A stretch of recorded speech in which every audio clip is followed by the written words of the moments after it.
অভিষেকের জন্য দৌড়ে অভিষেকের সভাস্থলে প্রার্থী। ৮ কিলোমিটার দৌড়ে সভাস্থলে প্রার্থী। অভিনব প্রচারে কেশিয়ারি তৃণমূল প্রার্থী।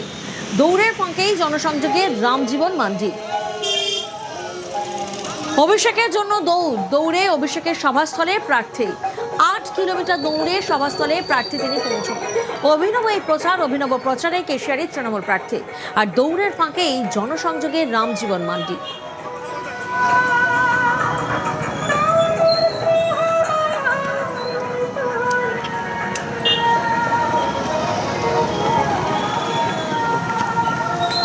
আমি মনোহরপুর পার্টি অফিস থেকে হয়তো ভোলাই মোড় পর্যন্ত 12.5 কিলোমিটার আজকে আমি মিনি ম্যারাথন দৌড়ালাম।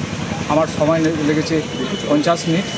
তো এর মাধ্যমে আমি বোঝাতে চেয়েছি যে দাঁতন এলাকার এবং কেশিয়ারি বিধানসভার সমগ্র মানুষের উন্নয়নের কাণ্ডার হিসাবে আজকে দাদার অর্থাৎ অভিষেক বন্দ্যোপাধ্যায়ের এই অভিযানকে সফল করার জন্য আজকে আমার এই